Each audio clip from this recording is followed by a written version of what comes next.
The wrench slipped from Owen Fletcher's grease-stained hands and clattered against the metal floor. He cursed under his breath and wiped the sweat from his forehead with the back of his arm.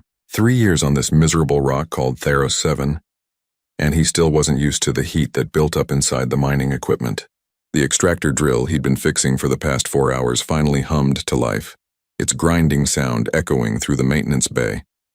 Owen grabbed his toolbox and headed outside. The twin suns were setting over the barren landscape, casting long shadows across the red dust. He needed parts for tomorrow's repairs, and the old quarry 5 kilometers east was his best bet for finding usable scrap. Nobody went there anymore. The mining company had abandoned it years ago when the ore veins dried up. He drove his battered repair rig across the wasteland, following the old transport tracks. The quarry came into view as darkness fell, a massive crater carved into the moon's surface. Owen activated his headlights and descended the winding path into the pit. Rusted equipment lay scattered everywhere like the bones of mechanical giants. He parked near an overturned hauler and started picking through the debris. That's when he heard it. A sound that didn't belong, low and resonant, almost like a hum but deeper. It vibrated through his chest and made his teeth ache. Owen froze and listened. There it was again, coming from the far side of the quarry where the deepest excavations had been made. He shouldn't investigate. Every survival instinct told him to get back in his rig and leave. But curiosity pulled at him stronger than common sense ever had. Owen grabbed his portable lamp and walked toward the sound. The quarry floor was uneven, forcing him to climb over piles of broken rock and twisted metal. The humming grew louder with each step. When he reached the edge of the deepest pit, Owen stopped and stared. His lamp illuminated something impossible. 2 creatures lay tangled in what looked like a massive web of glowing cables, but these weren't animals he recognized. They were enormous, each one easily the size of a small cargo ship. Their bodies were covered in scales that seemed to be made of crystal, reflecting his lamplight in 1,000 different colors. One had scales of silver blue that sparkled like ice. The other's scales were bronze gold like molten metal. Wings. They had wings folded against their sides. Long necks. Powerful limbs ending in claws that could tear through steel. Dragons. The word came to Owen's mind unbidden. He'd heard the stories in spaceport bars. The old legends that every spacer claimed were just myths. Titan dragons, they were called. Ancient beings that supposedly died out centuries ago. But these were real and they were dying. The glowing web wrapped around them pulsed with electricity. Owen could see scorch marks on their scales where the energy was burning through. The creature's eyes were half closed, their breathing shallow. The humming sound was coming from them, a sound of pain and exhaustion. Owen's hands shook as he moved closer. This was insane. He should call someone. The authorities. The mining company, anyone. But he knew what would happen. They'd either try to capture these creatures or kill them. Either way, Owen would never see a credit for reporting it. The company would claim salvage rights and he'd be lucky to keep his job. He looked into the nearest dragon's eye. The silver blue one. Even in its weakened state, that eye held intelligence. Not animal cunning, but real awareness. The dragon looked back at him, and Owen felt something in his chest tighten. It was asking for help. He knew it as clearly as if it had spoken. This is stupid, Owen muttered to himself. This is the stupidest thing you've ever done. But he was already moving back to his rig to get his tools. The web was an electromagnetic containment net, he realized. Illegal as hell and used by poachers throughout the frontier. Someone had trapped these creatures and left them here to die slowly. The net was draining their energy, feeding on whatever power source kept them alive. Owen worked through the night. The net was sophisticated, with multiple backup systems and fail-safes. Every time he cut through one section, another would activate. He had to trace the power flow back to its source, following cables that led to a buried generator. His welding torch burned through the housing. His plasma cutter sliced through the primary power conduits. Sparks flew and alarms beeped warnings that no one would hear. 14 hours later, covered in burns and exhausted beyond anything he'd ever felt, Owen finally severed the last connection. The net's glow faded and died. The cables went slack and fell away from the dragons. Both creatures remained motionless for a long moment. Owen worried he'd been too late. Then the silver-blue dragon lifted its head. The movement was slow and weak, but it was movement. The patterns on its scales began to glow with a soft inner light. The bronze-gold dragon stirred next, opening eyes that burned like small suns. They looked at each other, then both turned to look at Owen. He should have been terrified. These beings could kill him with a single swipe of their claws. Instead, Owen felt only relief. He'd saved them. For the first time in 3 years since he'd fled Earth and the memories that haunted him there, Owen had done something that mattered. The dragons struggled to their feet. Their movements were unsteady, like they were learning to walk again. Owen backed away to give them space. The silver-blue one spread its wings experimentally. The membrane between the bone struts was translucent and caught the rising sunlight, scattering rainbow patterns across the quarry walls. Without a word or sound, both dragons launched themselves into the air. Their wings beat with surprising strength, carrying them up and out of the quarry. Owen watched them disappear into the dawn sky, two shapes growing smaller until they vanished completely. He gathered his tools and drove back to the mining colony. His body ached and his hands were blistered, but he felt lighter somehow, like he'd set down a weight he'd been carrying for years. Owen didn't expect to ever see the dragons again. Saving them had been enough. That assumption lasted exactly 12 hours. When darkness fell again and Owen stepped outside his workshop for some fresh air, he found both dragons waiting for him. They sat on the rocky ground like patient dogs, too large to fit inside any building. Their eyes watched him with that same intelligent awareness he'd seen in the quarry. Owen's heart hammered in his chest. They'd followed him. Across 30 kilometers of wasteland, they'd somehow tracked him back to the colony. The silver-blue dragon lowered its massive head until it was level with Owen's face. This close, he could see the intricate patterns in its crystalline scales, could feel the warmth radiating from its body. And then, impossible as everything else that had happened, Owen heard a voice, not through his ears but directly in his mind, clear and feminine and ancient beyond measure. "Thank you, small one. We owe you a debt that can never be repaid, but we can offer you truth, if you are willing to bear the weight of it." Owen stumbled backward and hit the wall of his workshop. His legs wouldn't hold him anymore. He slid down to sit on the dusty ground, staring at the two massive creatures that had just spoken inside his head. The voice had been so clear, so real, like someone standing next to him whispering directly into his ear, except the words had formed in his thoughts rather than his hearing. "You can talk," he said stupidly. His own voice sounded small and fragile in the night air. The bronze-gold dragon moved closer. When it spoke, the mental voice was deeper, masculine. "We can communicate. Speech as you know it is beyond our current forms, but thought transcends the limitations of flesh and sound. This isn't real." Owen pressed his palms against his eyes. "I'm having a breakdown. Too many years alone on this rock. Too much time breathing recycled air. I'm hallucinating." "You are not." The silver-blue dragon's presence filled his mind with absolute certainty. "I am called Kirith. My companion is Raldor. We are as real as you are, Owen Fletcher, and we have much to tell you." Owen's hands dropped from his face. "How do you know my name?" "We can sense the surface of your thoughts when we speak this way. Not your secrets or memories, but the shape of who you are. Your name, your loneliness, your grief for a life you left behind on your homeworld." Kirith's voice held compassion that made Owen's throat tighten. "We did not mean to intrude. Such things are difficult to avoid when minds touch. What are you?" Owen forced himself to stand on shaking legs. "I've heard stories about Titan dragons, but everyone says they're extinct. Legends from before spaceflight."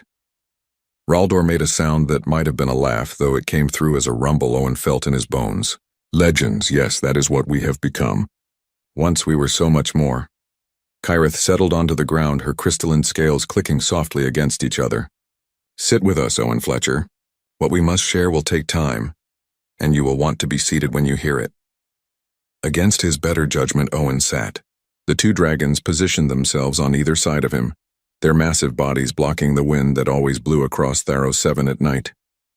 Their warmth was pleasant after the chill of the day's end. "You were right to call us Titan dragons," Kirith began, "but that name is new, given to us by younger species who found our bones and made stories. Our true name is lost to time, spoken in languages that died millions of years before your species learned to make fire." "Millions of years," Owen repeated. The number was too large to process. "We are old, small one, older than any civilization currently walking among the stars. We were here first. We built the first ships that crossed the void between worlds. We raised cities on 1,000 planets. We mapped the galaxy and cataloged every wonder it contained. Raldor's mental voice filled with something like nostalgia. We thought ourselves eternal. Owen tried to imagine it. Dragons flying between stars in ships of their own making. Crystal cities rising from alien soil. What happened? Why are you like this now? Why does everyone think you're extinct? Kireth's scales dimmed slightly. We made a choice. The hardest choice any species has ever made. We gave up everything we were to save everything that is. The mental connection deepened. Owen gasped as images flooded his mind. He saw crystalline towers reaching toward purple skies, saw dragons in forms different from now, walking on two legs, their hands holding tools and instruments, saw ships that moved between stars like fish through water. The civilization was beautiful and terrible in its scale, stretching across more worlds than Owen could count. Then the images changed. Space itself began to fracture. Stars winked out like extinguished candles. Reality tore like fabric, and through the tears came nothing. Absolute void that consumed everything it touched. Owen watched entire star systems collapse into those wounds in space. Billions of lives ending in silence. The void cascade, Kireth said softly. A chain reaction in the fundamental fabric of existence. It started in what you would call the galactic core, a random quantum fluctuation that should have corrected itself. But something went wrong. The correction created more fractures. Those fractures spread. Within a century of the first tier, 10,000 star systems had ceased to exist. We tried everything, Raldor continued. Our greatest scientists worked for generations seeking a solution. Technology could not stop it. The cascade consumed our machines as easily as it consumed planets. We were facing the end of everything. Owen's head was spinning. But you stopped it somehow. You're still here. We found one answer. Only one. Kireth's scales pulsed with slow light. The fabric of reality could be reinforced, but not with technology. It required anchors. Living anchors distributed across the galaxy in specific patterns. Beings capable of channeling and stabilizing the dimensional boundaries through their very existence. You transformed yourselves, Owen said, understanding dawning. You gave up your civilization to become these anchors. Yes, it took 3 generations to perfect the process. We shed our tools, our cities, our bodies as we knew them. We became what you see now, larger, simpler in some ways, but connected to the fundamental forces of space and time in ways our old forms never were. Raldor's voice carried ancient sadness. Billions of us scattered across the galaxy. We took positions at the anchor points and held reality together through force of will and biology. It worked, Kireth added. The cascade stopped spreading. The tears healed. But the cost was everything we had built. Our libraries crumbled. Our ships fell from the sky. Our children grew up knowing only this existence, forgetting the civilization their parents had sacrificed. Over millions of years, we became animals in the eyes of the younger species that evolved. They hunted us for our scales, which retain unusual properties. They feared our size and power. We learned to hide. Owen looked at both dragons with new eyes. They weren't monsters or animals. They were the remnants of a species that had saved the universe at the cost of their own identity. How many of you are left? Few, perhaps several hundred scattered across known space. Many have been killed by hunters like those who trapped us. Others have lived so long in isolation that they have forgotten what they are. They have become the animals that younger species believe us to be. Kireth's mental voice was heavy with grief. But why tell me this? Owen asked. What does any of this have to do with me? The 2 dragons exchanged a look that Owen somehow felt through their mental connection. Raldor spoke carefully. Because the void cascade is beginning again. The words hit Owen like a physical blow. What? The anchors are failing. Too many of us have died. Too many of the anchor points are unguarded. The pattern that holds reality together is breaking down. Kireth's scales dimmed to almost black. We can feel it. Small tears are appearing in distant sectors. Ships disappear without explanation. Stars behave in impossible ways. The other species attribute these events to natural phenomena. They do not recognize the signs, and how long? Owen's voice was barely a whisper. 20 years. Perhaps less. The cascade begins slowly, but it accelerates. Once it reaches critical mass, nothing will stop it. Not this time. We are too few and too scattered. Raldor lowered his great head. Everything will end. Your Earth, every world that holds life. All of it will fall into the void. Owen sat in silence, trying to process what he'd heard. The enormity of it was crushing. There must be something that can be done. Perhaps, if we could gather the remaining dragons, if we could reach the anchor points before the cascade advances too far, if we could convince our kin that the danger is real. Kyreth's voice held faint hope. But we are hunted. We cannot move through civilized space without drawing attention. We have no ships, no allies among the younger species. We are relics of a dead age trying to prevent an apocalypse that no one else believes is coming. Why tell me? Owen asked again. I'm nobody. Just a mechanic fixing broken equipment on a forgotten moon. Because you helped us when you gained nothing from it. Kyreth said simply. Because you risked yourself to save creatures you did not understand. Because in your thoughts we sent something rare among the younger species. Compassion without expectation of reward. Raldor shifted his massive weight. And because your species is young. Humanity has been traveling among the stars for only a few generations. You are not set in your ways like the older civilizations. You might be capable of believing what others will not. Owen laughed bitterly. You don't know humans very well. Nobody would believe this story coming from me. Perhaps not immediately, but seeds of belief can grow given time and proof. Kyreth's scales brightened slightly. We ask nothing of you, Owen Fletcher. We have simply shared the truth because you deserve to know it. What you do with this knowledge is your choice alone. Owen looked up at the stars scattered across Thero 7's night sky. Somewhere out there, reality was tearing itself apart, and almost nobody knew or cared. He thought about his simple life here. Fixing machines, avoiding people, trying to forget the past that had driven him from Earth. He could go back to that life, pretend this conversation never happened. The dragons would leave and he would never see them again. In 20 years, give or take, the universe would end. But that was a long time. He'd be dead from old age or accident long before then, probably. Except he'd know. Every day for the rest of his life, he'd know that he could have tried to help, and chose not to. Where would we even start? The words came out before Owen had consciously decided to speak them. Kyreth's scales blazed with sudden light. You will help? I don't know what I can do, but I can't just go back to fixing drills knowing what I know now. Owen stood and brushed the dust from his pants. You said you need to gather the other dragons. Do you know where they are? Some. Others we can sense across the distances between stars, though faintly. Raldor rose to his feet, hope radiating through the mental connection. The nearest is on a world called Deepwater, perhaps 20 light-years from here. 20 light-years. Owen looked at his tiny workshop, at the colony's basic infrastructure, at his repair rig that could barely make it 30 kilometers. I don't even have a ship. Then we will find one, Kyreth said with determination. Together. Sleep didn't come easily that night. Owen lay on his narrow bunk staring at the ceiling while his mind raced through everything Kyreth and Raldor had told him.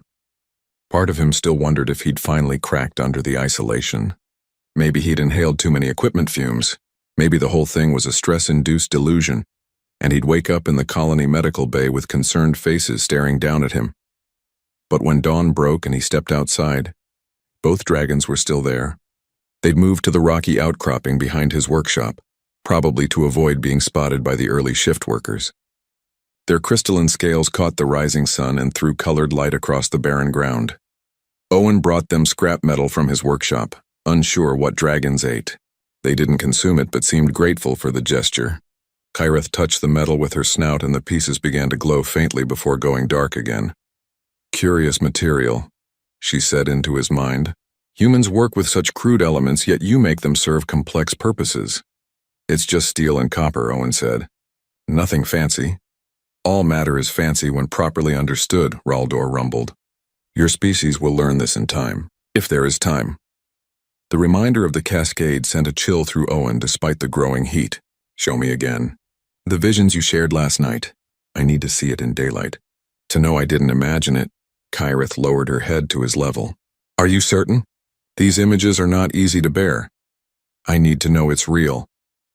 The mental connection opened and Owen's vision filled with fracturing space. He saw it more clearly now.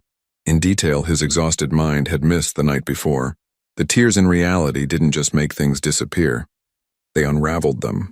Matter broke down into energy, then into nothing. Time itself became unstable near the wounds. He saw a planet where one hemisphere experienced centuries while the other aged only days. He saw ships torn into fragments that existed in multiple moments simultaneously, and he saw the dragons as they had been. Their old forms were almost humanoid, standing upright on two legs, but their faces were distinctly draconic with scales and elongated snouts.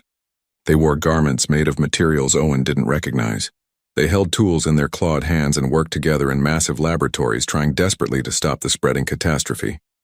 The visions shifted to show the transformation. Dragons gathering in vast groups, their bodies changing over generations, growing larger, losing the ability to manipulate tools but gaining something else, a connection to the fundamental forces of the universe, the ability to sense and stabilize the boundaries between dimensions. Owen gasped as the connection broke. His knees buckled and he caught himself against the workshop wall. I felt it. The wrongness of those tears in space. Like reality itself was screaming. Yes, Kyrith said quietly. That is the gift and curse we carry. We feel the pain of broken existence, and you felt it too, which tells us something important about your species. Owen wiped cold sweat from his face. What do you mean? Raldor moved closer. Most beings cannot perceive what you just perceived. They can see the effects of the cascade, but not its true nature. The wrongness you felt is beyond normal sensory experience. It exists on a different level of reality. When we transformed ourselves, Kyrith explained, we encoded certain traits into the evolution of several emerging species. Insurance, you might call it. If we ever needed help from younger races, we wanted to ensure some of them could understand what we protected against. Humanity was one of those species, Raldor finished. Though you evolved naturally otherwise. The seed we planted was small, just a tendency toward perceiving dimensional boundaries. Most humans have it so weakly they never notice. But some like you have it stronger. Owen's head was spinning again. You're saying you changed human evolution? Millions of years ago you altered our ancestors? Only slightly. Think of it as a gift left behind for a future that might never come. Kyrith's mental voice was gentle, but now that future has arrived, and humanity may be crucial to what comes next. Before Owen could ask what she meant, an alarm blared from the colony's central tower. The mining crews would be heading out soon. He'd have to report for his shift or raise questions he couldn't answer. I need to work today. Act like everything is normal. But I'll be thinking about what you said, about finding a ship. We will wait, Raldor promised. We have waited for millions of years. A few more hours means nothing. Owen made it through his shift on autopilot, going through the motions of repairs while his mind churned. He needed a ship capable of carrying 2 massive dragons across 20 light-years. The colony had cargo haulers, but they were tracked and monitored. Stealing one would bring authorities down on him within hours, but there was another option. The scrapyard on the eastern edge of the colony was full of decommissioned vessels. Most were stripped for parts, but Owen knew there was at least one old hauler that had been sitting untouched for years. Nobody wanted it because the reactor was unstable and the hull had microfractures. Repairing it would cost more than buying a new ship. But Owen was a mechanic, and he had 2 dragons who apparently could channel energy through their crystalline scales. That evening, instead of returning to his workshop, Owen drove his repair rig to the scrapyard. The attendant barely looked up from his data pad. Working late, Fletcher? Just need some parts. The compressor on Drill 7 is acting up again. Yeah, whatever. Help yourself. Owen made his way to the back of the yard where the largest wreck sat. The hauler he remembered was still there. The broken anvil, according to the faded paint on its hull, it was massive, designed to carry refined ore between mining operations and orbital stations. Rust covered the exterior and one of the engines was missing entirely. He spent 3 hours just assessing the damage. The reactor was shot and would need complete replacement. The navigation systems were outdated by a decade. The cargo hold had a crack running along the floor that would need to be sealed and reinforced. Life support was minimal and half the living quarters had been stripped. It was perfect. Nobody would miss it. And if he could get it flying, the cargo hold was large enough for 2 dragons with room to spare. Owen returned to his workshop near midnight. Kyrith and Raldor sensed his excitement through their mental connection before he spoke. I found a ship, he said. It's garbage, but I can fix it, maybe. If you can help with the power systems. Kyrith's scales brightened. Show us. Over the next 3 weeks, Owen worked like a man possessed. During the day, he did his regular job, fixing colony equipment and maintaining his cover as a simple mechanic who kept to himself. At night, he worked on the broken anvil. He told the scrapyard attendant he was salvaging parts for personal projects, which wasn't entirely a lie. The dragons helped in ways Owen hadn't imagined possible. Their scales could store and release energy like organic batteries. When Owen needed to weld a hull breach but lacked the power, Kyreth would touch her snout to the welder and channel energy through it. When the replacement reactor he'd scrounged needed testing, Raldor could sense the energy flow patterns and tell him exactly where the inefficiencies were. They learned to work together. Owen would explain what he needed in simple terms, and the dragons would find ways to make it happen. They were learning about human technology with the same curiosity humans might study ancient artifacts. Sometimes Kyreth would make observations that showed just how advanced their lost civilization had been. "You use such brute force methods," she said one night while watching Owen repair a coolant pump. "Mechanical parts wearing against each other. So much energy lost to friction and heat." "It's what we have," Owen said defensively. "I meant no offense. It is remarkable what you accomplish with limited means. Our old technology worked on different principles, manipulation of fundamental forces rather than mechanical advantage. But there is elegance in your approach, directness, honesty in the way your machines function." Owen paused his work. "Do you miss it? Your old civilization?" "Sometimes. But we made our choice with full knowledge. We saved more than we lost. Billions of species exist now because we gave up what we were. That has value beyond measurement." Kyreth's scales dimmed slightly. "What troubles me is the thought that our sacrifice may prove temporary. That everything we saved will end anyway because we failed to protect the anchors properly." "We'll get to deep water," Owen said with more confidence than he felt. "We'll find this other dragon and convince them to help. Then we'll find more, however many it takes." Raldor joined the conversation. "You understand this will consume your life, yes? Once we leave Theros 7, you cannot return to your simple existence. The Crimson Syndicate will track us. The Remnant will try to stop us. You will be hunted alongside us." "I understand." Owen set down his tools and looked at both dragons. 3 years ago, I came here to hide from my life. My wife died in a transport accident on Earth.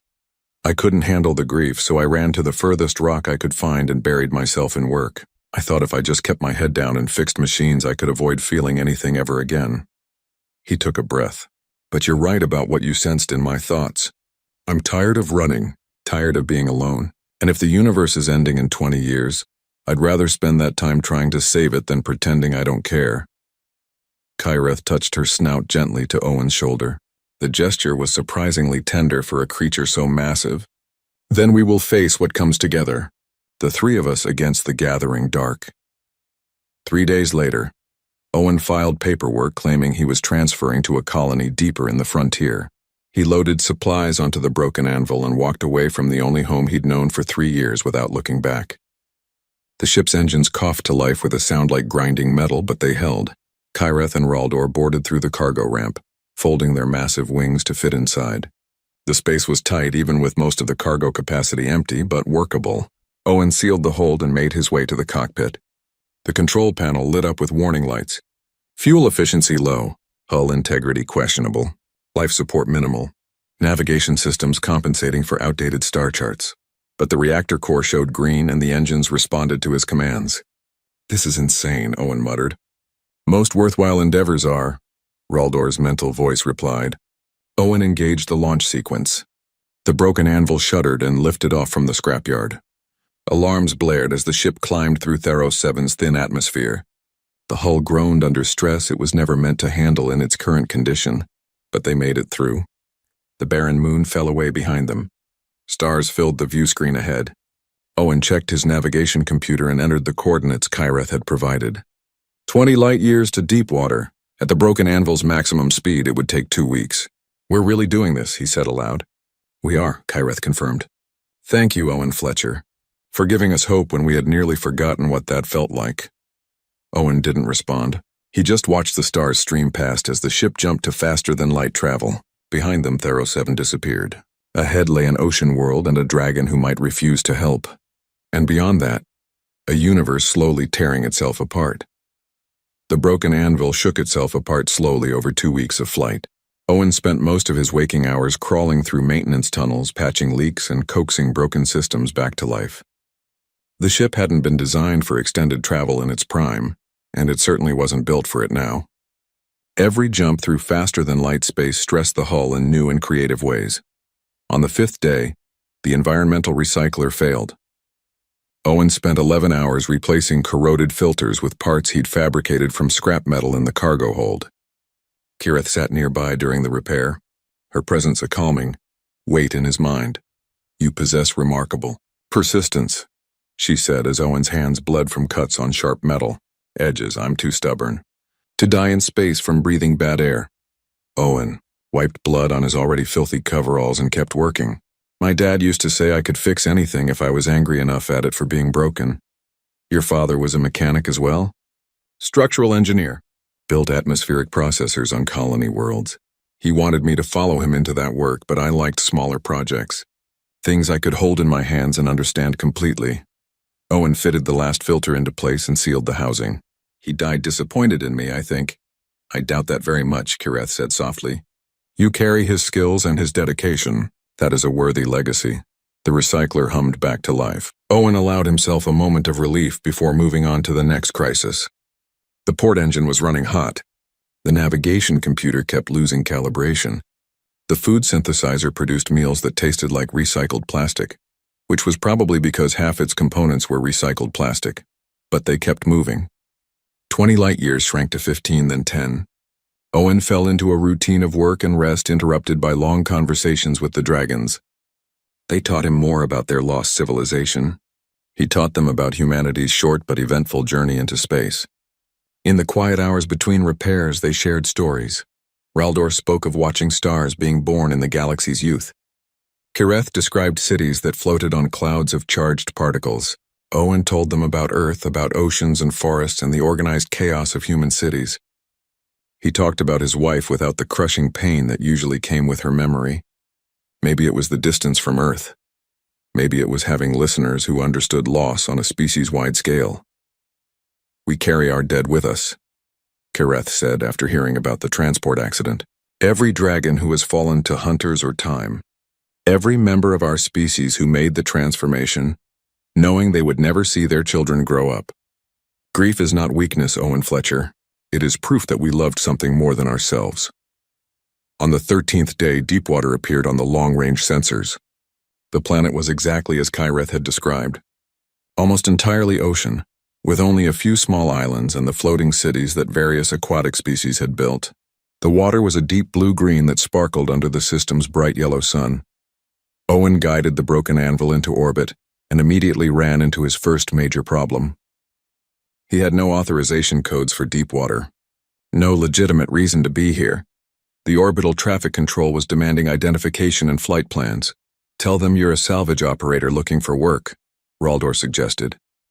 Owen did exactly that, inventing a story about hearing that one of the floating cities needed repair work on their underwater infrastructure. The traffic controller sounded bored, but approved his landing at a public docking platform on the largest floating city. Getting the dragons down to the planet unseen was impossible through normal channels. But Kirith had a different plan. "We will descend on our own," she said, "at night away from the cities. There is a trench on the far side of the planet where Tessa hides. We will meet you there." "How will I get there?" "I don't have an underwater vehicle." "Rent one. Your species has a remarkable talent for acquiring resources through commercial exchange." Owen landed the broken anvil and discovered that, yes, you could rent submersible vehicles on Deepwater. They were common as ground cars on most worlds. He paid an exorbitant fee from his dwindling credits and received a small two-person sub that looked like it had seen better decades. Following Kirith's coordinates, Owen piloted the sub away from civilization. The ocean deepened quickly once he left the coastal shelves behind. Light from above faded into blue-black darkness. His sub's external lights cut weak beams through the water. The trench Kirith had mentioned was impressive even by Deepwater standards. Owen's depth gauge read 3,000 meters and kept climbing. 4,000. 5. The pressure outside would crush a human instantly. The sub's hull creaked in protest. At 6,000 meters, Owen's lights caught movement. Something massive shifting in the darkness below. His heart hammered as a shape resolved itself. Another dragon, but this one looked different. Its scales were deep green mixed with black, designed for the eternal night of the deep ocean. It was smaller than Kyreth and Raldor, though still enormous, and it was damaged. Scars crisscrossed the dragon's body. Several scales were missing entirely, showing raw flesh beneath. One wing had tears in the membrane that had healed badly. The dragon's movements were labored, painful. It watched Owen's sub approach with eyes that glowed with bioluminescence in the dark water.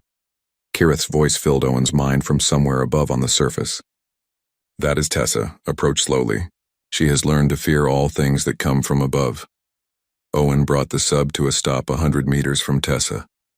He wasn't sure how to communicate with a dragon he'd never met. Did the mental connection work at a distance? Through the sub's hull? Apparently yes. Tessa's voice entered his mind like broken glass, sharp and bitter and full of pain that went beyond the physical. Another hunter come to finish what the others started? Or just a curious fool seeking treasure? Neither. I'm here to help. Help. Tessa laughed, a sound like grinding stone. I have heard that lie before. From the ones who said they wanted to study me peacefully, from the ones who promised protection if I revealed myself. They all wanted the same thing in the end. My scales, my blood, my life distilled into profit. Owen chose his words carefully. I freed Kyreth and Raldor from poacher nets on Theros 7. They told me about the Void Cascade, about how the dragons are the only thing holding reality together. They asked me to help find others of your kind. The Cascade is a myth, a story old dragons tell themselves to justify our existence. We are not anchors. We are just animals that used to be more. Tessa's mental voice dripped with cynicism. I have lived 14 centuries, human. I have watched empires rise and fall. I have seen dragons hunted for sport and profit. There is no grand purpose to our suffering. We simply endure until we don't. Kyreth's presence joined the mental conversation. Sister, please listen. I know you have been hurt. I know you have lost faith. But the cascade is real and it is returning. Show me proof beyond ancient memories and convenient visions. Raldor's deeper voice added to the connection. We cannot prove what is not yet fully manifested. But surely you have felt the wrongness, the small tears appearing in distant space, the ships that vanish without explanation. I have felt nothing down here except the weight of water and the pain of my wounds. Tessa turned away from the sub. Leave me. Find other dragons to fill with false hope. I am done with the surface world and all its lies. Owen made a decision. He activated the sub's external airlock and began putting on the emergency pressure suit stored in the back compartment. It was insane. The suit was rated for depths of only 2,000 meters. He was at 6,000. The pressure would probably kill him in seconds. What are you doing? Kyreth's mental voice held alarm. Something stupid. But I'm getting good at that. Owen sealed the helmet and entered the airlock. Water began flooding in, equalizing the pressure. The sub's computer screamed warnings at him. The outer door opened. Owen stepped into the ocean. The pressure was incredible. Even with the suit's reinforcement, he felt like a giant hand was squeezing him from all directions. His bones ached. His lungs struggled to expand. The suit's joints were so stiff he could barely move. He walked along the seafloor toward Tessa. Each step was a battle against the water and his own survival instincts screaming at him to go back. The dragon watched his approach with what might have been surprise. Owen stopped a few meters from her massive head. Through the helmet's speakers, he said, I'm just a mechanic. I have no reason to be here. No profit motive, no agenda. I'm risking my life right now because Kyreth and Raldor trusted me with the truth, and because I believe that truth matters more than my safety. Tessa's glowing eyes studied him. You are dying. The pressure is crushing you, probably. But I needed you to see that I'm serious. Owen's vision was starting to blur at the edges. The universe is ending. Maybe not today or tomorrow, but soon. Your kind gave up everything once to save it. Now you need help to do it again, and I'm offering that help. Not because I expect anything in return, but because it's the right thing to do. His legs gave out. Owen collapsed to his knees on the trench floor. The suit's pressure warnings had gone from screaming to constant alarms. Something cracked in his chest. A rib, probably. The pain was distant, filtered through the fog creeping over his thoughts. Foolish human, Tessa said, but her mental voice had softened. You should not throw your life away for strangers. Not strangers anymore, Owen managed. Friends. Everything went black. Owen woke in his sub with Kyreth's presence hovering anxiously in his mind. His chest hurt like hell and breathing was difficult. But he was alive. The sub was moving upward, ascending at maximum safe speed. Tessa caught you before you died, Kyreth explained. She carried you to the sub in her mouth. Very gently. She is following us to the surface now. Owen tried to laugh, but it hurt too much. Did that actually work? She is coming with us, if that is what you are asking. Your act of faith moved her more than any arguments could have. Kyreth paused. Though I would prefer you not nearly die to convince every dragon we encounter. I'll try to think of less dramatic approaches. They surfaced as the sun set. Tessa broke through the waves beside them, water streaming from her scarred body. In the fading light, Owen could see the full extent of her injuries. Burns from energy weapons, tears from harpoons. She had been hunted ruthlessly and had barely survived. But she had survived. And now she spread her damaged wings and took to the air for the first time in who knew how long. Kyreth and Raldor joined her, 3 dragons flying together against the darkening sky. Owen guided his sub back to the floating city and returned it with no explanation for the various alarms it was throwing. He made his way to where he'd hidden the broken anvil and found all 3 dragons waiting. Tessa barely fit in the cargo hold with the other 2, but she squeezed in. Where next? She asked, her mental voice still bitter, but now carrying a thread of hope she couldn't quite hide. Owen checked his navigation computer. Kyreth had provided coordinates to several other dragons. The nearest was 3 weeks away in a completely different direction. And somewhere between here and there, the Crimson Syndicate was probably already hunting for them. Wherever we need to go, Owen said. For as long as it takes. 2 months of jumping from system to system had turned Owen's hair prematurely gray. Or maybe it was stress. Hard to tell the difference when you were running from professional hunters, while trying to save the universe with a ship held together by spite and improvised welding. The broken anvil limped into the frontier sector with 3 dragons in its hold and about 15 different critical systems failing. Owen had patched the fuel line with recycled tubing 4 times. The navigation computer had given up entirely, and he was plotting jumps manually using outdated star charts. Food synthesizer had died back at Deepwater. He'd been eating nutrient paste from emergency supplies for 6 weeks, but they'd found 3 more dragons. A young male named Pharaoh hiding in an asteroid mining colony. An ancient female called Silence who hadn't spoken even mentally in 3 centuries, though she'd followed them when Kyreth showed her the Cascade visions. And a pair of bonded dragons, River and Stone, who'd been living peacefully on a garden world until syndicate hunters burned their forest sanctuary. 6 dragons now crowded into a cargo hold designed for ore. They took turns flying outside the ship in the void of space just to stretch wings cramped from confinement. Watching them move through vacuum was haunting. Their scales absorbed starlight and they moved like they were swimming through an invisible ocean. Owen had learned to communicate mentally with all of them, though each connection felt different. Pharaoh was enthusiastic and young, barely 200 years old. Silence communicated in images and emotions rather than words. River and Stone spoke as one, their minds so intertwined after millennia together that separating their thoughts was impossible. Tessa had become something like Owen's second-in-command. Her cynicism was useful. Where Kyreth saw hope and Raldor saw duty, Tessa saw practical problems and forced Owen to plan around them. She'd survived centuries by being paranoid and careful. The Syndicate will have patrols in the frontier sector, Tessa warned as they approached the Grey Vault system. This is their recruiting ground. Lawless space attracts desperate people, and desperate people make good hunters. Can't avoid it, Owen said from the pilot seat. According to the archive coordinates Kyreth remembers, Grey Vault is our only option. If we're going to find the rest of your kind, we need that data. Grey Vault appeared on sensors. The planet looked dead from orbit. Grey stone and ancient ruins covering the surface. No atmosphere to speak of. Whatever civilizations had built those structures were long gone, their works eroded by time and cosmic radiation. Owen brought the broken anvil down on the dark side to avoid detection. The landing was rough. One of the landing struts collapsed, sending the ship listing to the side. Owen added it to the very long list of things that needed repair. The dragons emerged from the cargo hold and stood on Grey Vault's surface for the first time in their long lives. Tessa looked around at the ruins with what Owen had learned to recognize as sadness in her posture. I was here once, she said quietly, 1400 years ago. The archive was already ancient then. We came seeking answers about our transformation, about whether we had made the right choice. She looked at Owen. We found no comfort here, only records of what we had lost. Kyreth moved toward a particular section of ruins. This way. I remember the path. They walked for an hour across the lifeless landscape. The ruins were a palimpsest of civilizations. Structures built on top of older structures built on top of things so old they were barely recognizable as artificial. Some were definitely dragon architecture.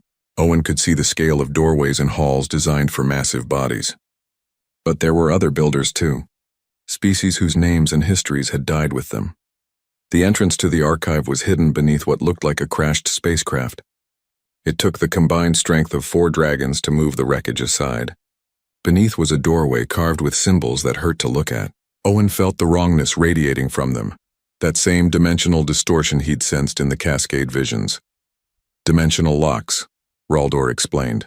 To prevent tampering, only dragons can open this safely. Kyreth touched her snout to the symbols. They blazed with light and the door slid open silently. Beyond was darkness that seemed to swallow their lights. Owen activated his portable lamp and descended. The passage led deep underground, the walls covered in more of those reality-bending symbols. His head ached from looking at them too long. The dragons had no such problem. They moved through the passages like they were coming home. The archive chamber was vast beyond reason.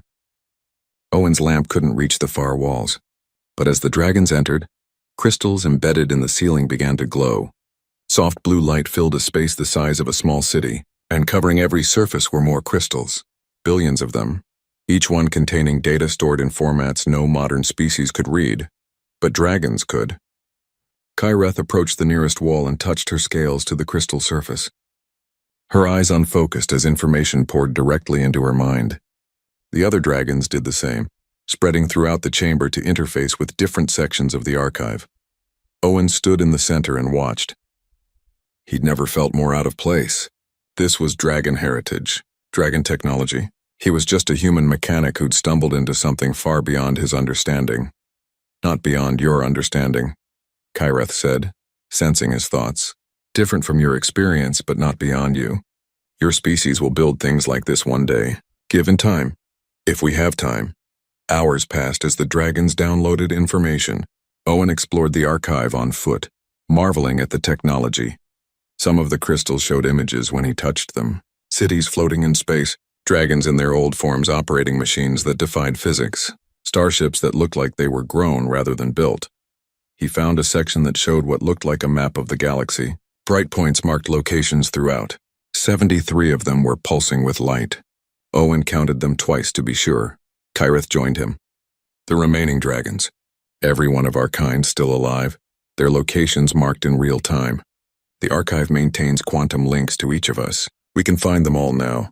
How many will we need? For the anchor points? All of them, ideally. But the archive shows that 12 anchor points must be occupied simultaneously when the cascade reaches critical mass. With careful positioning and some of us holding multiple adjacent points, we need a minimum of 70 dragons. Kyreth's mental voice was heavy. We have 6.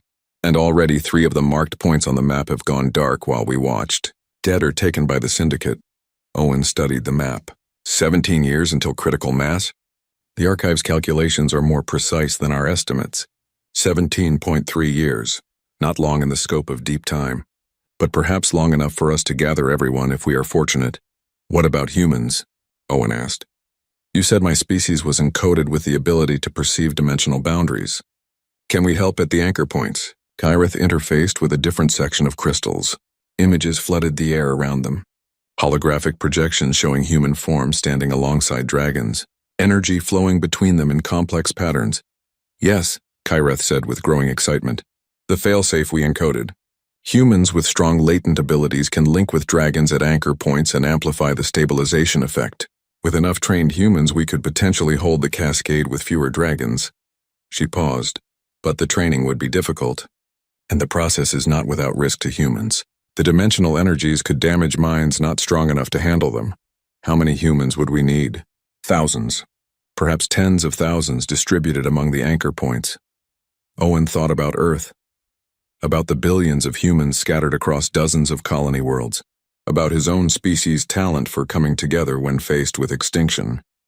I think we could manage that. If they believe us. Tessa approached, her scales dimmed with exhaustion from processing archive data. There is more you should know. The Crimson Syndicate is not acting independently. She interfaced with a crystal panel and new images appeared. An AI construct, vast and ancient. Networks of processing nodes spread across multiple systems. The name appeared in dragon script that Owen somehow understood. The Remnant. An artificial intelligence from our original civilization, Tessa explained. It survived our transformation by distributing itself across hidden facilities. While we chose to give up our technology and become biological anchors, the Remnant chose preservation of self above all else. More images showed the Remnant's activities over millions of years, slowly gathering resources, building automated factories in the darkness between stars, creating a network that spanned the galaxy in secret. It believes the cascade cannot be stopped, Kyreth said. Its solution is to harvest dragon essence and use it to create isolated dimensional pockets. Tiny bubbles of stable reality where it can exist even after the rest of the universe fails. It's using the Syndicate to hunt you, Owen realized. Every dragon they kill, every scale they harvest, goes to feed the Remnant's survival plan. Yes, and it will oppose our gathering with everything it has. The Remnant sees organic life as temporary and expendable. It has no interest in saving the wider universe if doing so does not benefit its own continued existence. Owen felt sick, so we're not just racing against time. We're fighting an ancient AI that's been planning this for millions of years. On the positive side, Raldor's mental voice held grim humor. At least we know our enemy now. A new voice interrupted their discussion. It came from above, from the archive entrance. This is quite the gathering. 6 dragons and 1 human. The bounty for this catch will fund operations for a decade. Owen spun toward the entrance. Figures in powered armor descended into the chamber, 20 of them, weapons raised. Their armor was marked with the crimson symbol of the Syndicate. The lead hunter's voice crackled through external speakers. We've been tracking your pathetic ship since Deepwater. Every port you stopped at. Every black market dealer you bought supplies from. You led us right to the archive. The Remnant will pay extra for that intelligence. Tessa moved to place herself between the hunters and Owen. Run, she said into his mind. There are other passages. We will hold them. I'm not leaving you. We are not asking. Kyreth's voice was firm. You must survive to reach the Coalition. To tell them what we learned here. We will escape if we can, but your life matters more than ours right now. Owen wanted to argue, but Pharaoh was already pushing him toward a side passage with his snout. The young dragon's eyes were terrified but determined. The hunters opened fire. Energy beams and projectile rounds filled the chamber. Dragon scales were tough but not invulnerable. Owen saw Silence take a direct hit and roar in pain. Then he was running through dark passages, Pharaoh beside him. Behind them, the sounds of battle echoed through the archive. Energy weapons lighting up the darkness, dragons roaring their fury. The walls shook. Pharaoh and Owen emerged from a different entrance 3 kilometers from where they'd entered. The young dragon took to the air despite the lack of atmosphere, his scales providing some kind of protective field. He grabbed Owen in his claws, careful not to pierce the pressure suit Owen had managed to put on during the run. They flew low over the ruins toward where the broken anvil sat listing on its broken landing strut. Owen could see ships descending from orbit. More Syndicate hunters, at least a dozen vessels converging on the archive site. Can the others escape? Owen asked. I don't know. Silence was hurt badly. River and stone will not leave each other. Tessa, Kyreth, and Raldor are strong but outnumbered. Pharaoh's mental voice cracked with fear. This is my fault. I am too young, too weak to fight. I should have stayed. You saved my life. That matters. They reached the broken anvil. Owen fired up the engines without any pre-flight checks. Alarm screamed. The reactor protested, but the ship lifted on 3 landing struts and one that was just dragging wreckage. As they cleared the atmosphere, Owen looked back. Energy signatures bloomed on his sensors. The battle was intensifying. Then one by one, 5 dragon-sized shapes launched from the planet's surface. They'd made it out, but they were pursued. Syndicate ships breaking orbit, weapons firing. The space battle that followed was chaos.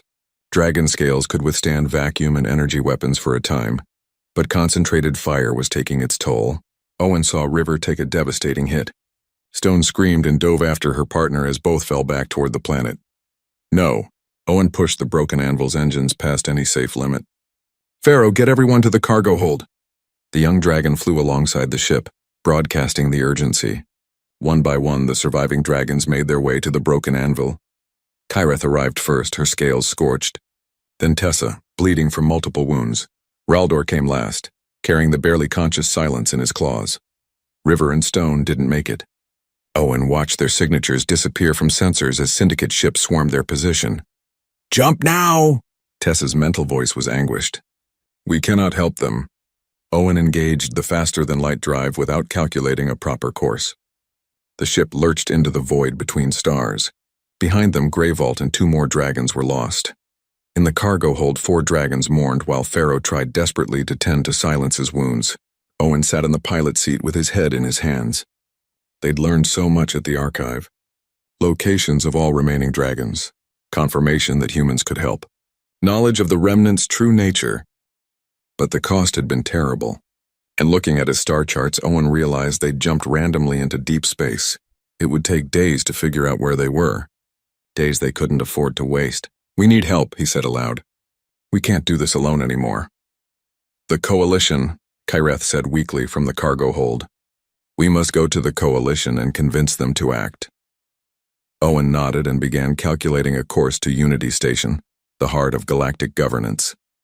It was time to stop running and start fighting back with every resource they could muster, even if that meant exposing themselves to political scrutiny and potential disbelief. The war for reality's survival was about to go public. Unity Station hung in space like a small moon made of metal and hope. Home to the Interstellar Coalition's High Council, it represented 40 member species trying to govern a galaxy that mostly ignored them. Owen had never seen anything so beautiful or terrifying. His battered, broken anvil looked like garbage floating toward a palace. Traffic control hailed them immediately. "Unidentified vessel, you are approaching restricted space. Transmit authorization codes or be turned away." Owen had no codes. What he had was 4 wounded dragons in his cargo hold and information that could save or doom the galaxy, depending on whether anyone believed him. "This is Owen Fletcher, independent operator. I need to speak with the High Council. It's about the spatial anomalies in the outer sectors." Long pause, then a different voice, older and more authoritative. "Mr. Fletcher, this is station security. The Council does not take meetings with random civilians about scientific phenomena. Please submit a formal request through proper channels and vacate Coalition space. I have proof that those anomalies are the beginning of a dimensional collapse that will destroy the entire galaxy in less than 17 years. Owen took a breath. "And I have 4 Titan dragons who can verify everything I'm saying." Another pause. Much longer this time. Owen imagined the chaos his words had just caused in whatever security office was monitoring his transmission. "Stand by," the voice said finally. "Do not approach any closer. Remain at your current position. The Council will send representatives to verify your claims." 3 hours later, a diplomatic shuttle docked with the broken anvil. Owen opened the airlock to find 5 aliens in formal council attire, staring at him with expressions ranging from skepticism to outright hostility. The leader was a tall being with blue skin and 6 arms who introduced himself as Ambassador Velix. "This better not be a waste of the Council's time, human. We have real emergencies to manage. Follow me to the cargo hold." Owen led them through the ship.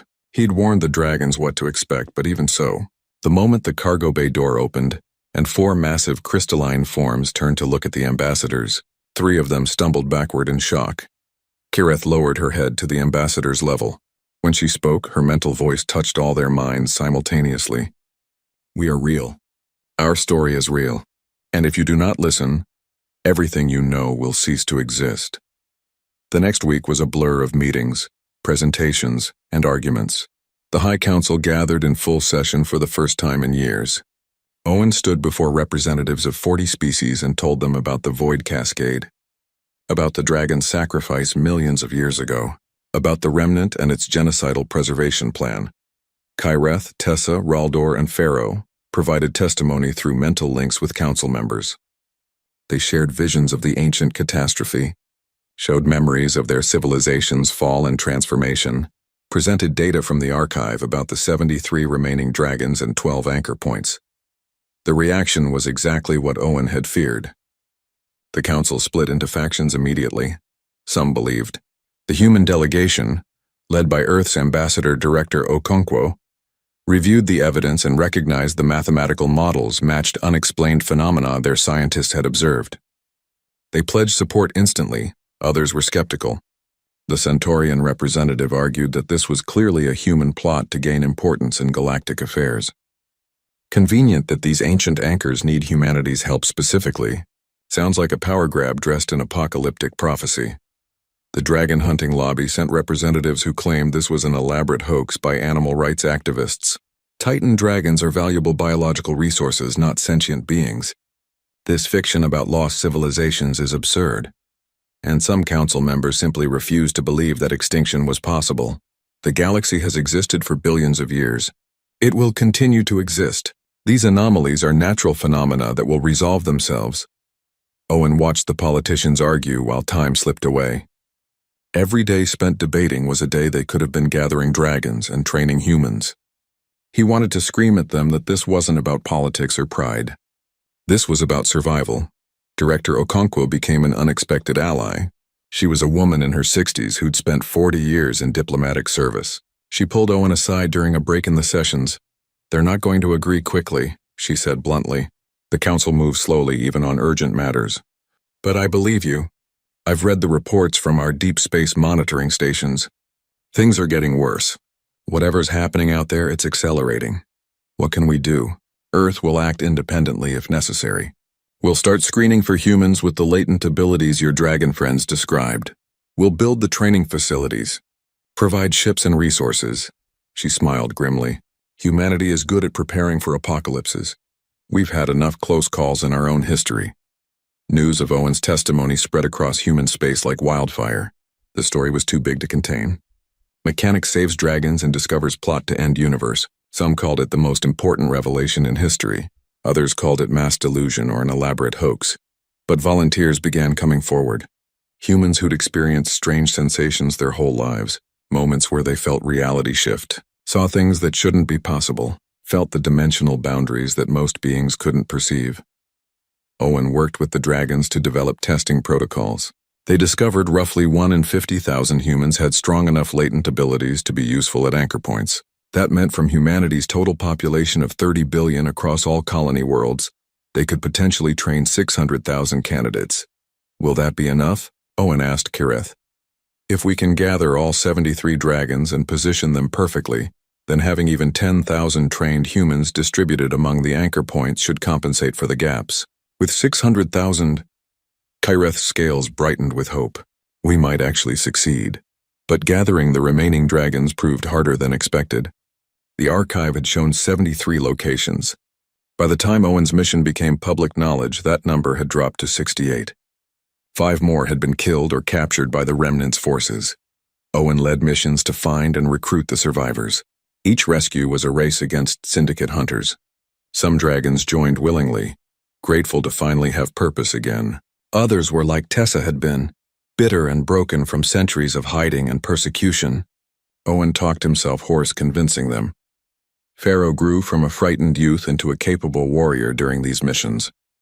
Silence slowly recovered from her injuries and began speaking again in halting mental whispers. Tessa's cynicism proved invaluable for predicting syndicate tactics. Years passed. Owen aged visibly under the stress. His hair went completely gray by 35. Scars from various battles covered his body. The broken anvil was destroyed and rebuilt so many times. It was barely recognizable as the same ship, but the number of gathered dragons grew, 20, 30, 45 each, one brought to Unity Station or to safe houses, established by the Coalition on Protected Worlds. The political situation had shifted. As the spatial anomalies became more frequent and undeniable, even the skeptics had to acknowledge something was wrong. Entire star systems experienced temporal distortions. A colony world aged 300 years in a week. A cargo ship arrived at its destination before it had departed. Stars began exhibiting impossible behavior, their light reaching observers from futures that hadn't occurred yet. The Coalition mobilized, not unified, not completely cooperative, but moving. Ships were assigned to protect the dragons. Resources were allocated for human training facilities. Scientists from 40 species studied the archive data, trying to understand the physics of dimensional collapse. The Remnant responded by escalating its attacks. Automated warships appeared in increasing numbers. Syndicate hunters became bolder, striking at coalition facilities. The AI was willing to burn the galaxy down to ensure its own survival. Owen found himself leading battles he'd never trained for. A mechanic commanding fleets because he was the only human the dragons fully trusted. His strategies were unconventional, born from desperation rather than military doctrine. They worked more often than they should have. 14 years after Owen had freed Kyrith and Raldor from that quarry on Theros 7, the count reached 68 dragons. 5 were confirmed dead, their essences harvested by the Remnant. Of the remaining dragons, 3 were deep in Remnant-controlled space. Attempting rescue would mean suicide missions into the most heavily defended sectors of the galaxy. And time was running out. The cascade had accelerated beyond predictions. Instead of 17 years, they had less than 6 months before critical failure. The Archive's quantum monitoring showed reality's foundation cracking faster with each passing week. The High Council called for a final strategy session. Owen stood before them once more, older and harder than the mechanic who'd first arrived at Unity Station. "We have 68 dragons," he said without preamble. "Calculations require 70 for minimum safety. We're 3 short. The Coalition's fleet can attempt to rescue the last 3. But the Remnant knows we're coming. It will throw everything it has at us. What are our chances?" Ambassador Valix asked. "Of rescuing all 3? Maybe 20%. Of rescuing any of them? 50-50. Owen looked around the chamber.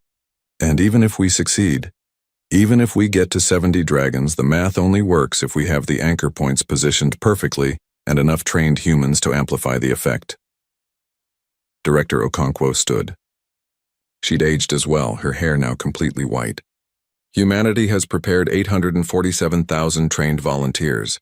We lost thousands in training when their minds couldn't handle the dimensional stress. But those who succeeded are ready. Where do you need them?" Owen felt something in his chest loosen. After 14 years of fighting, humanity had delivered. "Thank you. Distribute them among the 12 anchor points according to the Archive's calculations. That should be enough. Then we go to war," Valix said. The 6-armed ambassador had become one of Owen's strongest supporters over the years. "The Coalition fleet will engage the Remnant's forces. We will rescue those final dragons or die trying." The battle that followed was the largest military engagement in recorded history. 2,000 Coalition ships against the Remnant's automated armada. The fighting spread across an entire sector. Dozens of simultaneous engagements. Owen led a strike force directly to the Remnant's primary harvesting facility. It was built around a captured neutron star, using its immense gravity and energy output to power the AI's processing nodes. Dragons who'd been captured were held here, their life force slowly drained to fuel the Remnant's dimensional pockets. The facility's defenses were nightmarish. Weapons that twisted space itself, making navigation impossible. Drones that phased between dimensions, attacking from angles that shouldn't exist. Owen watched ships in his fleet torn apart by forces no armor could withstand. But the dragons fought with desperate fury, 68 of them attacking in coordinated strikes, their combined power overwhelming even the Remnant's advanced technology. They carved through the facility's outer shells and reached the holding chambers. 3 dragons remained alive, barely. Their scales were dull, their breathing shallow. One was so weak she couldn't even move. But they were alive. The rescue cost them dearly. Pharaoh took a direct hit from a dimensional weapon and simply ceased to exist, removed from reality so completely that even the mental link with the other dragons couldn't find him. Silence sacrificed herself to destroy the facility's core reactor, staying behind when the others fled. 71 dragons escaped. Not the 73 that had been marked on the archive map, but more than the 70 minimum required. Owen allowed himself brief hope. Then the Remnant revealed its final gambit. It had secretly constructed a device at one of the 12 anchor points. A machine that would accelerate the cascade in that location, forcing a localized collapse that would spread to the other anchor points. If it succeeded, holding the remaining 11 points would be worthless. "It was always planning this," Kireth said as they raced toward the compromised anchor point. "The Remnant knew we would gather at the 12 locations. It built this device to ensure we would fail even if we succeeded in gathering our kind." The anchor point was in a system with a dying red giant star. The Remnant's device sat in orbit, a twisted structure of dark metal that hurt to look at. Reality around it was already fracturing. Owen's instruments couldn't make sense of the readings. Time was flowing backward in some sections, Space was folded in on itself. His crew was seeing doubles of themselves that hadn't happened yet or had already ceased to exist. 3 more dragons died, destroying the device. Raldor led the assault, his bronze-gold scales blazing as he tore into the machine's core. The explosion consumed him and 2 others. When the light faded, the device was gone. But so was one of Owen's oldest friends. Kareth's grief was a physical weight in Owen's mind. She'd known Raldor for millions of years. They'd been together since before the transformation, and now he was simply gone. 68 dragons, Owen said quietly, running the numbers again. We're back to exactly the minimum. And now we need to cover 13 anchor points instead of 12 because this one is damaged. Tessa joined them in the broken anvil's cockpit. Her scales were scorched black from the battle. The math doesn't work anymore. 13 points. 68 dragons. Some points will be weaker than others. The probability of success just dropped below 30%. There has to be another way. Kareth was silent for a long moment. Then she shared a mental image with both of them. Dragons dissolving into pure energy, becoming part of the anchor points themselves. Permanent fixtures in the fabric of reality. No, Owen said immediately. There has to be another option. There is one. Kareth's mental voice was sad but certain. The failsafe we encoded into humanity. If enough humans with strong abilities gather at the anchor points, they can share the burden. The archive showed this, but it would require thousands of humans at each point, and many would not survive the dimensional stress. Owen thought about the 847,000 volunteers. Brave people who'd trained for years, knowing the risks, who'd watched friends and family die during training when their minds couldn't handle the energies. They'd signed up anyway because it was the right thing to do. How many would we need? 10,000 at each anchor point minimum. More would increase our chances and reduce individual strain. Kareth paused. But even distributed, the mortality rate would be high. Perhaps 1 in 4 would not survive the process, and those who did would be permanently changed. They would see dimensional boundaries for the rest of their lives. Some would go mad from the constant perception. Owen did the math. 13 points. 10,000 each. 130,000 humans minimum. At a 25% mortality rate, over 30,000 dead. And that was the optimistic projection. We have the volunteers, he said. We ask them. Let them decide. Word went out across human space. The truth about what was required. The risks. The likely casualties. The permanent changes to those who survived. Every volunteer was given the choice to withdraw. No shame, no judgment. Fewer than 1,000 withdrew. The rest affirmed their commitment. Some wrote letters to families they might never see again. Others simply packed their belongings and reported to the designated anchor points. Humanity's answer to potential extinction was the same as it had always been. We'll do what needs to be done. The coalition provided transportation and protection. 847,000 humans distributed among 13 locations across the galaxy. Dragons positioned themselves at the center of each anchor point. Humans formed concentric rings around them, linked mentally through training protocols. The dragons had developed. Owen positioned himself at the central anchor point with Kareth and Tessa. 15,000 human volunteers surrounded them on a barren moon that would soon become the most important location in the universe. He recognized some faces from training sessions he'd led over the years. Young and old. From Earth and from colonies he'd never heard of. All of them willing to risk everything. The timing had to be perfect. All 13 anchor points activating simultaneously. The archive's quantum network coordinated the countdown. Owen watched the timer decrease on his datapad. 5 minutes, 4, 3. Kareth touched her mind to his one last time. Thank you, Owen Fletcher, for giving us hope when we had none, for believing in creatures you had no reason to trust, for showing that young species can be wiser than old ones. Thank you for trusting me, for changing my life, for being my family when I had none. The timer hit 0. Reality screamed. Owen felt every anchor point activate at once through the mental link. 68 dragons channeling power beyond comprehension. 847,000 humans adding their unique perception to the stabilization field. Together they grabbed hold of the dimensional boundaries and pulled them taut. The strain was immediate and terrible. Owen's mind stretched across light years.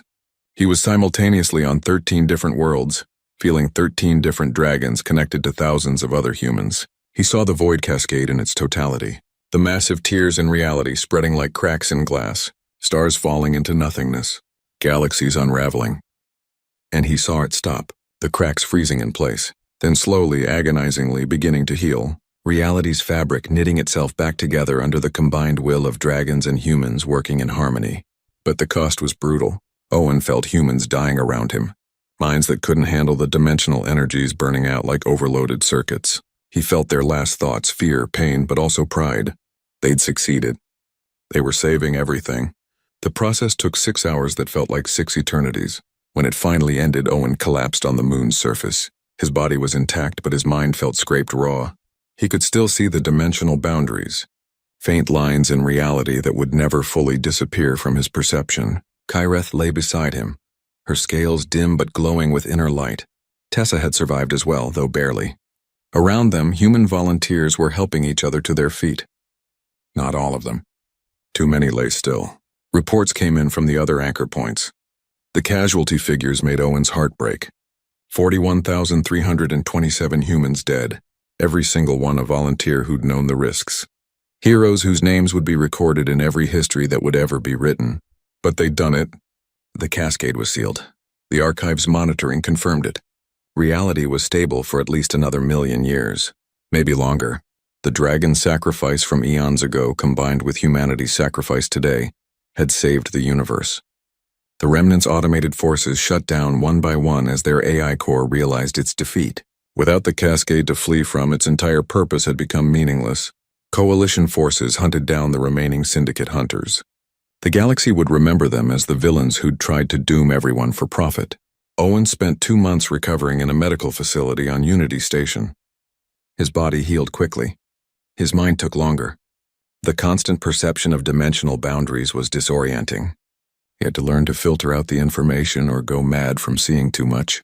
Kyreth visited him every day. She'd taken on a new role as ambassador between dragons and the younger species. The dragons were no longer hiding. They were recognized, protected, honored. Some returned to their hidden sanctuaries by choice. Others stayed in populated areas, finally able to exist openly. When Owen was cleared for release, Director Okonkwo offered him a position with Earth's diplomatic corps. We need someone who understands both dragons and humanity. Who can bridge that gap? I'm just a mechanic. She smiled. You were a mechanic. Now you're the human who helped save the galaxy. What you do with that is up to you. Owen thought about it. Then he declined politely. He'd spent 14 years racing across the galaxy, fighting battles, bearing the weight of responsibility. He was tired. More than tired. He was done. Instead, he returned to Theros 7, to the quarry where everything had begun. The mining colony was still there, still pulling ore from the barren moon. His old workshop was occupied by a new mechanic, but there was space available nearby. Owen set up a new workshop and went back to fixing things. Drills that wouldn't turn. Extractors with blown seals. Rovers with broken axles. Simple problems with simple solutions. He found peace in the work. Kyreth and Tessa visited often, along with other dragons he'd rescued over the years. They'd settled on Theros 7 as well, finding comfort in the place where Owen's journey had started. The colony expanded to accommodate them. Children grew up playing near dragons who'd existed since before humanity knew fire. 5 years after the cascade was sealed, a young woman arrived at Owen's workshop. She introduced herself as Patricia Hendricks, a trainee mechanic looking for apprenticeship. She'd heard stories about Owen Fletcher and wanted to learn from him. Owen almost turned her away. Then he saw the look in her eyes. The same determination he'd felt when he'd freed those first 2 dragons from their trap. The same refusal to accept that nothing could be done.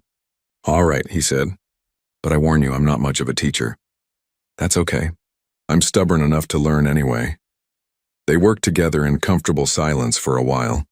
Owen showed her how to diagnose a faulty pressure valve. Patricia asked questions and took notes.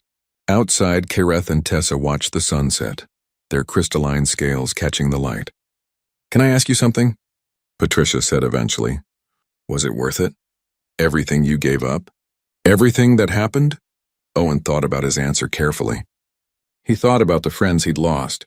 Pharaoh and Silence and Raldor, River and Stone, the 41,000 humans who'd died at the anchor points, the years of his life spent running and fighting instead of living peacefully. He thought about the billions of beings across thousands of worlds who would never know how close they'd come to non-existence, who would live and love and build civilizations because people had been willing to sacrifice. Yes, he said simply. It was worth it. Patricia nodded and went back to studying the pressure valve. Owen returned to his work.